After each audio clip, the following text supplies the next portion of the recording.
One could argue that there has truly never been anything like Facebook. The undeniable king of social networks took the web by storm several years ago and has since become a household name. Almost everyone has a Facebook account, and about 3/4 of all US adults check it regularly. There is simply no other platform so consistently and universally used all around the globe. For many businesses and organizations, their Facebook presence has replaced their actual website, at least in importance, because more people are likely to interact and receive updates there. Is there a blackout in your city or an emergency in your local area? There's a good chance that the power company or news agencies will be posting updates on Facebook more quickly and consistently than on their own websites. Why? Because that's where everybody is. And you need to be where your audience is. Facebook has done an excellent job of developing an environment where people stay inside the platform. Although links to the outside are easy to create, it's now just as easy and perhaps more beneficial to keep things inside Facebook. For example, until a couple years ago, most people who wanted to share videos did so by linking to a YouTube video. Today, however, Facebook has made it both quick and easy to upload videos within the platform, and has even made it the best option by allowing Facebook videos to autoplay as people are scrolling through their news feeds, making this option the most beneficial for people doing the sharing and the most pleasing for those doing the consuming. And that's just one example of the things Facebook has done over the last couple years to keep people and businesses inside the platform. The result? After years of this sort of structuring and positioning, Facebook users now actually feel more comfortable when they remain inside Facebook. People trust and feel safe with the Facebook interface, the color scheme, and the overall look and feel, and prefer to consume content inside of it. Hence the enormous success of Facebook native advertising. The point is, if you want to market your business or brand in the place where your audience spends most of their time, and in a context in which they feel most comfortable, and by the way, you do, then you need to be marketing on Facebook. To fully get the point across here, let's look at some more statistics that'll give you a fuller appreciation of Facebook's size, reach, and importance. Almost 40% of the entire world's online population is on Facebook. Of the remainder who don't use Facebook, half of them live with someone who does. There are currently almost 1.8 billion monthly active users, and that's growing by 500,000 new users per day. Almost 1.2 billion daily logins occur, and 6 new profiles are created every second. More than 1 million hours of video viewing takes place on Facebook. Over 250 billion images have been uploaded, which boils down to about 350 million images per day. And just in case you were wondering about the level of engagement, Facebook users generate 4 million likes, 510,000 comments, and 293,000 status updates per minute. With a growing and engaged user base like that, it's no wonder more than 40% of marketers report that Facebook is a critical part of their business. The question is, how do you make it work for you? Now, a quick note on paid versus organic Facebook marketing. Ideally, a solid Facebook marketing strategy should include a solid mix of both of these. Organic marketing is an excellent and critical way to provide content and value, keep your audience engaged, gain brand exposure, grow loyal followers, and establish rapport. Paid ads are a great way to boost those efforts as well as to accomplish a variety of off-Facebook goals, such as website visitors, lead generation, and sales. Facebook's masterfully established native ad style has made paid ads even more effective than anyone could have imagined. That said, this guide will focus almost exclusively on organic marketing methods. If you're interested in how to get started with paid Facebook advertising, definitely check out our other guide on that topic. And now, without further ado, let's move on to the first step of any Facebook marketing endeavor: establishing goals.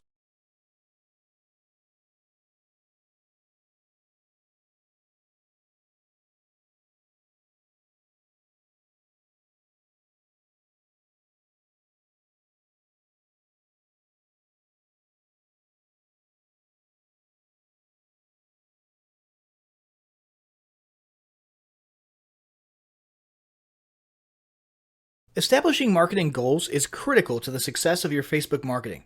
Countless entrepreneurs and businesses have set up a Facebook presence, made a few posts, and then let it sit untouched for months or even years. This is usually due to a lack or absence of goals. So before you even begin establishing any sort of Facebook presence or strategy, you need to establish clear marketing goals. Your goals should be specific, measurable, and attainable. They can be long-term, short-term, or a mix of both. Deadlines and milestones can be helpful as well. Let me give you an example. I want to increase my social following would be an example of a bad goal that will likely result in your marketing efforts petering out after a while, because there's no specifics or milestones. On the other hand, I want to gain 1,000 likes by Christmas is an example of a good goal. It's specific, measurable, and certainly attainable. Below are some examples of the various goal categories you might be interested in for your business. First up, there's traffic to website, which usually means sales, leads, or content marketing. Probably one of the most popular goals of Facebook marketing is to funnel your Facebook traffic back to your own web properties. After all, most businesses don't do business on Facebook. You're leveraging Facebook to obtain traffic and convert that traffic into brand followers, leads, prospects, and customers. So maybe your goal is to get people to a landing page with a free offer where they can subscribe to your list and become a lead. Maybe they're being sent to a sales page or an e-commerce store. Maybe you just want to do some content marketing and send them to your blog. Whatever the case, the end goal for a lot of businesses will likely be bringing Facebook traffic away from Facebook and over to their own web properties. Next, let's look at the social following goal, which we also refer to as Facebook as autoresponder. In this goal category, your aim is to build a large number of followers. This usually means likes in the case of a business or brand page, or it could mean friends if you're focusing on your personal profile. The reason we also refer to this as Facebook as autoresponder is because the main sought-after benefit here is to increase the number of people who will see your posts in their newsfeed. In this sense, your Facebook posts become similar to sending out email broadcasts via your autoresponder. It should be noted that Facebook has recently adjusted its algorithms in such a way that people tend to see less posts from businesses they've liked. This means a much smaller percentage of your followers will actually see your posts in their newsfeeds today than did in the past. Still, if you grow a large enough community, this can still be very beneficial, and if your content is engaging enough to get a lot of traction in the form of likes, comments, and shares, you can significantly increase the range of your organic reach into people's newsfeeds. Next, there's passive presence. Some businesses might have purely passive goals. Simply being present and discoverable inside of Facebook is a benefit that has wider appeal and greater utility than you may think. In many cases, a company's Facebook presence might supersede or even totally replace what was once the role of a website. Your business's phone number, address, directions, hours of operation, mission statement, and so on can now all be found on a Facebook page. And depending on your audience, that might be where most people seek you out, rather than your website. The ease of posting announcements, updates, photos, and other content without relying on a web developer or having to use a web building platform also makes Facebook pages an attractive alternative to the traditional website model. This same approach can also be used for events, communities, and brands. Next, let's talk about brand awareness. Another goal that's less thought about might be spreading brand awareness and recognition. If you're just starting out, there's a good chance your brand might be in need of a jump start. If nobody's ever heard of you, a great way to increase recognition is to simply create and share unique, helpful, or entertaining content and get your name, logo, and overall brand identity in front of as many eyeballs as possible, as many times as possible. If this is your goal, you want to avoid being salesy in the beginning. Ensure you're focused almost entirely on posting helpful, relevant, or entertaining content. Next, there's expanding existing audiences. If you've already got an audience, your goal might be to make it bigger. This can be done via several social marketing methods. Sharing viral content, either curated or created yourself, can lead to a huge increase in your Facebook audience. Recently, a restaurant in Southern California released a 60-second video with shots of people enjoying their signature menu item, an enormous T-bone steak topped with melted cheese, and it went viral in one day. They had already garnered a respectable audience prior to the video, but after the video, their Facebook audience and engagement skyrocketed, and so did their foot traffic. Although creating your own viral content like that can be great, if you don't have the time or the means to do so, you can simply leverage existing content that's already proven itself to be viral by curating or resharing it with your own comments or angle added to it. Also, a few humorous images and memes can't hurt either. Other ways to expand existing audiences can include contests, sweepstakes, and gamification. Assuming your offers and prizes are compelling enough, incentivized sharing can be very effective. Just ensure your methods are permitted by Facebook's terms of service. After that, there's enhancing or repairing public relations. Do you want to set your company apart in the public eye? Do you want to associate your brand with feelings of goodwill and community involvement? Did you accidentally spill a ton of crude oil into the Gulf of Mexico and kill a bunch of fish? If any of these apply to you, then enhancing or repairing your public relations could certainly be a good Facebook marketing goal for your business.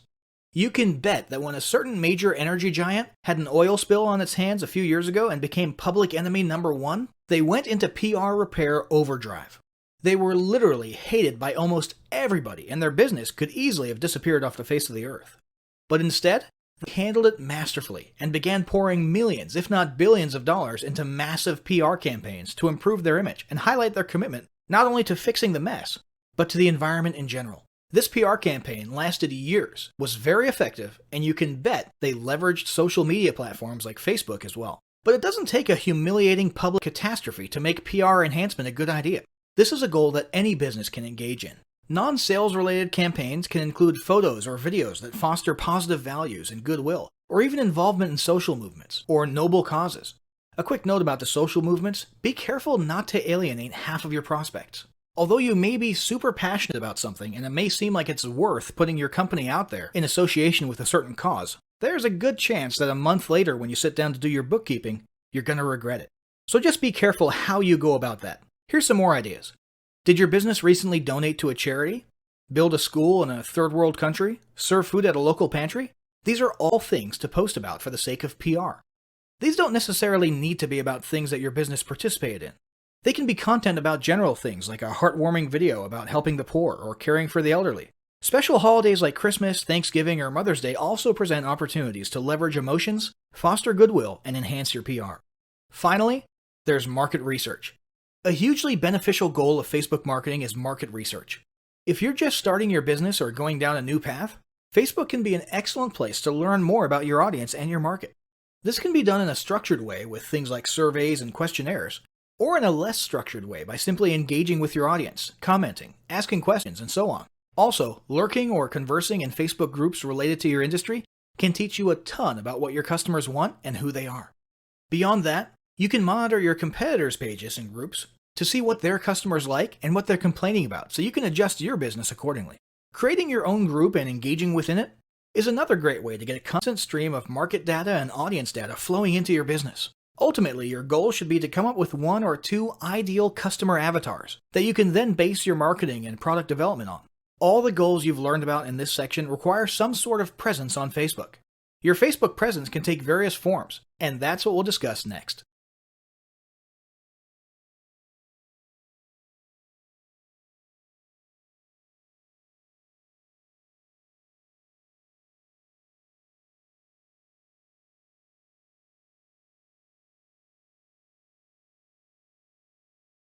In order to reach your audience, gain followers, conduct market research, or accomplish any goals at all, you'll need to establish a presence on Facebook. What sort of presence you create will depend largely on what you hope to accomplish. But the most common first step is usually to create a page, often called fan pages. There are several types of pages to create. These include local business or place, company, organization, or institution, brand or product, artist, band, or public figure, entertainment, and cause or community. Pages are different from profiles for a few important reasons. Your profile is traditionally meant for connecting with friends and family and not for business. Your page, on the other hand, is geared towards raising brand awareness or promoting your business or cause. With pages, you can run paid advertisements, create special offers, analyze data and reports, gain likes and followers, and much more. Pages should be understood as a social avenue for you to build your relationships with prospects, customers, and clients. Finally, business pages are kept completely separate from your personal profile and bear no public connection to you unless you choose to reveal such a connection. Let's talk about building your pages. When you first start the page creation process, and you can simply go to facebook.com/pages/create, you'll be prompted to choose one of the page types listed above. This should be relatively obvious. There is some disagreement about whether online businesses should choose company/organization or brand/product. In most cases, for online businesses, it's the latter, but it entirely depends on your business. It won't make a huge difference in your page functionality though, so don't agonize over the decision too much. Once you've chosen a page type, you'll have a drop-down menu where you'll need to choose an industry or category. If you're unsure which category applies best, don't worry, you can change it later. Then you'll be asked to input a business or product name and hit submit. When you first arrive at your new page, it'll be a little barren, but Facebook has made it very easy to start fleshing it out. The first thing you'll want to do is write a short description of what your page is about. Facebook only allows 155 characters, so you'll want to not only get the main points in just a couple sentences, but you'll also want to make sure you include any critical keywords that you want to be found for when people do searches. Keep in mind, SEO is still important for Facebook, both for its internal search as well as your Facebook page ranking in search engines like Google. Consider using Google's Keyword Planner tool to determine the best exact keywords to use in your description. Speaking of being findable, you'll also want to assign a unique username to your page. What this does is create an easy-to-remember unique URL for your page, so you don't have a long, impersonal, alphanumeric URL. In the end, you should end up with something along the lines of facebook.com/yourbusinessname. But this will be subject to availability, and you may have to use something slightly different from your actual business name if it's already taken. For example, if facebook.com/Tom's Tomato Shack is already taken, you might have to stick a number 2 at the end of it, or settle for Tom's Tomatoes or something. Don't worry about this too much. It's not like you're choosing an important domain name or trademark. It's purely meant to make it slightly easier for you to put your page URL on a business card, or to make links for your page look more friendly. Next, you'll want to add your website. From the options on the right-hand side of your page, click Add a Website and enter your main website address, or depending on your goal, a specific landing page URL. After that, it's a good idea to add a second admin to your page. Even if you're the sole owner and employee of your business, you should still do it. This way, if your page or profile gets hacked, and that does happen, or if you get locked out of your profile for any reason at all, you'll at least have someone else who can try to access the page and do what needs to be done. This is a security precaution, so it doesn't matter who it is, and they don't literally need to ever be an actual admin. Heck, this could be your grandma if you want. After that, you'll want to like your own page, so you'll now be following it via your personal profile, and you'll want to make sure you turn on notifications. Now you'll want to start visually completing your page. First, you'll want to add a square profile image. This can be an image of you or your logo, or whatever you want people to see associated with your brand. In addition to being visible on your page, this will also be the avatar image that accompanies your comments and activity on Facebook when you're posting or commenting as your business. Once that's done, you'll want to add a horizontal cover image. If you don't have a horizontal image to use for your cover, you can either create one yourself via a tool like Canva, or you can pay someone on Fiverr to make it for you. Next, go to Edit Your Page Info to adjust your page details. Here you can add categories, descriptions, contact info, location, legal disclaimers, and so on. Then, go to See All Information and see if there's anything else you want to add, such as awards, privacy policy, and so on. Finally, you'll want to add a call to action button to the top of your page. This CTA button can be for booking services, contacting you, purchasing or shopping, downloading something, or even a generic Learn More. After choosing one of these categories, you'll have a choice of more specific CTA wordings to select from. Once your page is ready and looking the way you want it, you'll have an opportunity to start inviting friends to like the page or to start posting content to the page timeline. Now let's talk about another type of presence: groups. One option for establishing a presence on Facebook is to create a group. A Facebook group can be either public or private. These groups can be an excellent way to interact with your audience, share content, encourage them to interact with each other, and even start building a tribe mentality among your followers. Although groups can eventually take on a life of their own once you've got enough members in there, conversing, posting, and answering and asking questions, early on it'll be important for you to have a content posting routine to keep things fresh and moving. It may also be a good idea to appoint a moderator/admin to handle things on the inside. Be prepared. Groups can easily turn into a second customer support channel, and can also be a place where people think it's okay to dump their complaints or criticisms of your brand. Be sure to keep an eye on things in there. Try to foster a positive vibes environment, and have yourself or moderators on hand to delete or censor any comments that might harm your brand, and make it clear to members whether or not it's okay to handle customer service issues inside the group. And for the record, it's totally up to you, and in fact, handling customer service in groups publicly is becoming a bit of a trend lately. There's plenty of pros and cons to that, we're not going to get into it here. If you choose to make your group a no customer support zone, just ensure you get that message across kindly and gently, and use patience when reminding individual members about it. Remember, your whole tribe can see you here, and they will judge you on how you treat members.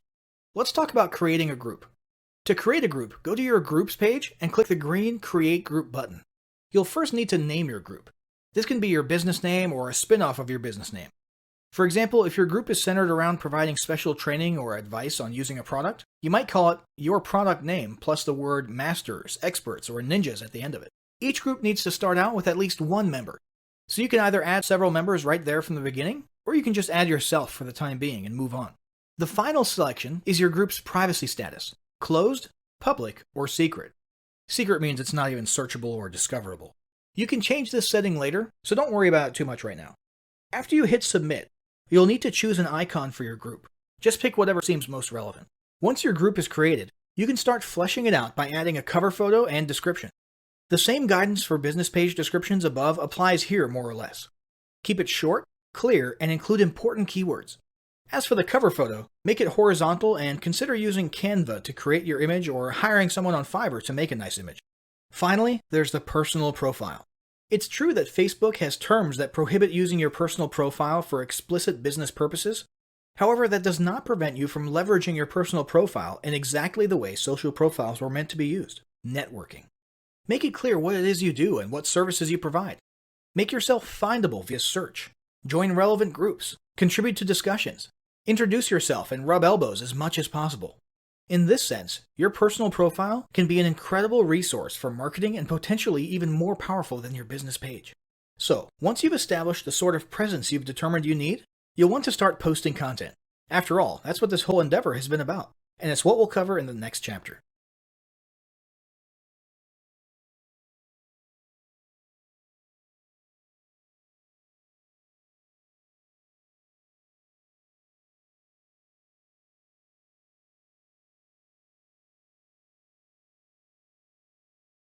Now that you've got your presence established, it's time to start cranking out some quality organic marketing content. Let's look at some of the types of content you can create, curate, and leverage in your Facebook marketing. First, let's talk about basic posts. So much emphasis has been placed on visual media like photos, memes, and videos in recent years that many people have forgotten the power of good old-fashioned text. A basic textual post can accomplish a lot, and in fact, can actually stand out a lot in today's news feeds that are often filled with non-stop cliché viral images and videos. A standard textual post can be an excellent pattern interrupt in these cases. A textual post, whether it be from your personal profile, a business page, or a group, can be about anything you want. It might be a piece of content in and of itself, like an informative blog post. It could be a link back to some other content elsewhere, such as your blog or website or your YouTube channel. Other great ideas for content are questions, stories, and jokes. These can be great for boosting engagement and getting conversations started. A newer feature worth mentioning is the ability to make your textual posts appear as bold text on a large colored background. This is an awesome attention-grabbing feature that's definitely worth trying for short messages. There's only room for 2 or 3 sentences. Finally, a poll is a great way to boost engagement in your textual posts as well. Asking questions is already something that boosts engagement, and people love voting on things. So naturally, when you pair the two together, you're likely to get some great social traction. Here's a quick hint. For polls, always say something like, "Tell us why" in the comments below, so people can talk about their opinions and get some conversations and extra engagement going. Next up, there's image posts and memes. It's been almost a decade, and we're still seeing images of Boromir from Lord of the Rings looking at us in our news feeds, and telling us about how one does not simply this, or one does not simply that. Why? Because it gets people's attention, gets your point across, and usually still results in a few likes, shares, or comments. Whether it's Sean Bean as Boromir saying one does not simply run Facebook ads without using a tracking pixel, or the Dos Equis guy sipping on a beer and saying, "I don't usually try to lose 5 pounds in 1 week, but when I do, I use high-intensity interval training." The fact is, memes work, in almost any niche. In fact, it's precisely their goofy and ironic application to unexpected niches that causes them to be so funny and get a rise out of people. So it's settled. If you can find a few minutes per week to make a funny meme for your niche, it's definitely worth your time. But it's not just about memes. Other types of images can be beneficial as well. If you're working an authority angle, try posting images of you on stage at events. If you're promoting a free report or a free digital offer, you can use an image of the e-cover itself or even a generic stock image that you can find on the cheap at Adobe Stock. Make sure the images are relevant to your offer and audience. So if you're targeting restaurant owners, a smiling business owner standing outside of their restaurant might work. If you're doing a weight loss product, a stock photo of a woman stretching or a man running might be the ticket. If you're selling physical products, use an image of the product itself or of a person using the product. And remember, these are organic posts, not paid ads. So you're not bound by some of Facebook's restrictions like the text-to-image space ratio, and so on. Although there still are some terms of service that apply to all content, so be sure you familiarize yourself with those. Next up, there's videos. The uncontested king of engaging content. This still hasn't changed. In fact, if anything, it's becoming even more of a norm than ever. If you're not using videos in your Facebook marketing, you're missing out big time. While it used to be common to use YouTube for hosting your videos and simply embed or link them on Facebook, In recent years, Facebook has started to beef up their own video hosting functionality. Today, Facebook is giving YouTube a run for its money, and many people are now beginning to lean towards Facebook as their primary video sharing venue. This is beneficial not only to Facebook, but also to marketers because Facebook has made its videos super engaging by making them autoplay with no sound while people are scrolling or swiping past them in their news feeds. This results in a ton of views and engagement. So, video content is a must. But what types of video content should you be incorporating into your marketing? There are several options. There's regular vlogs, talking head videos, selfie videos, screen capture videos, instructions, tutorials, tips and tricks, funny videos, motivational videos, animated explainer videos, short advertisement videos, inspirational videos, slideshow videos. The list goes on and on. Any way you're able to convey content or messages via videos is great. More recently, Facebook has introduced live streaming videos. You can literally host a live video feed or show and even invite others on for split-screen interviews and discussions from just about any device. All of these innovations in Facebook video sharing are helping to propel Facebook further into the video marketing spotlight, and it's not a trend you want to miss out on. Now let's talk about curated and repurposed content. Not all content needs to be created by you or your team from scratch. One very popular form of content marketing is content curation.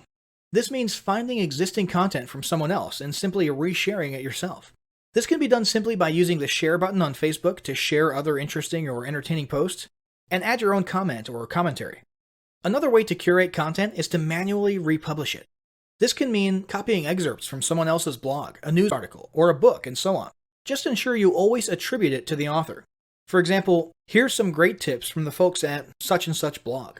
And try to always put your own comments at the beginning or end and ask your audience what their thoughts are. This is a mutually beneficial form of content marketing because you're spreading the exposure of the other entity's brand, which they'll appreciate, while also posting content with almost no work required on your part.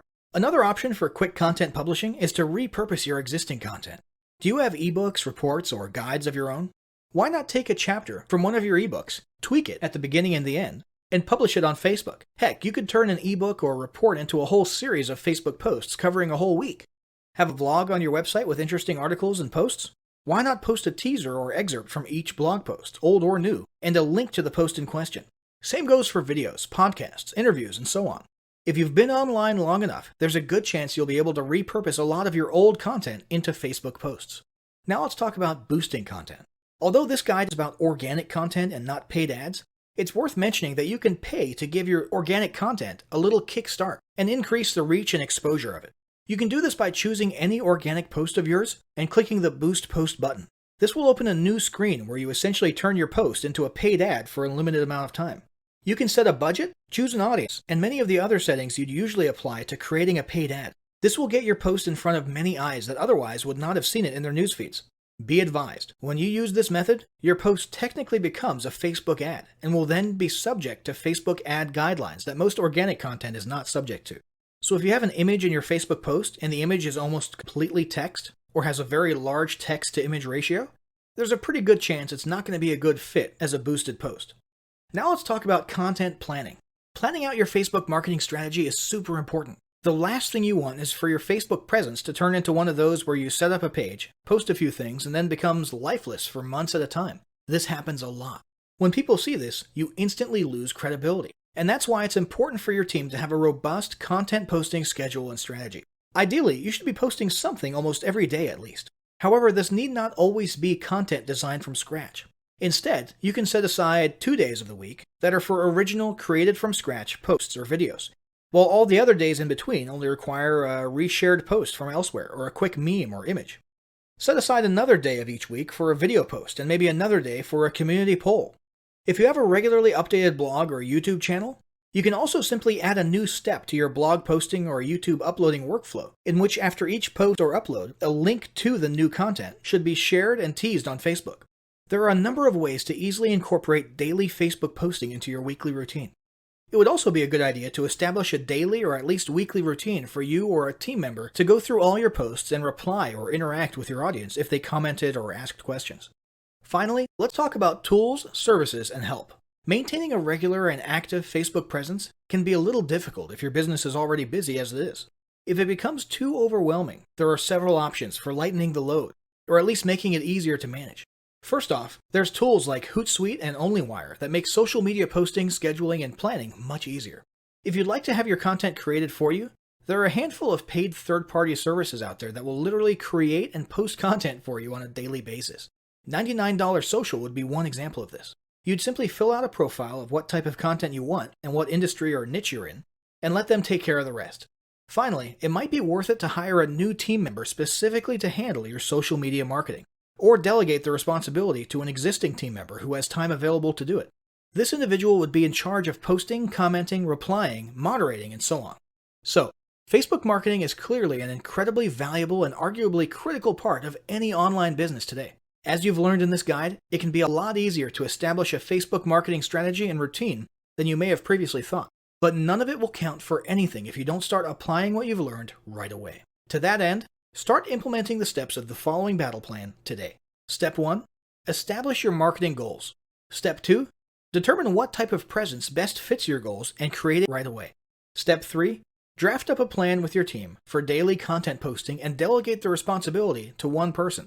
Alternatively, if you're a lone wolf, consider using the above-mentioned tools or services to lighten the load.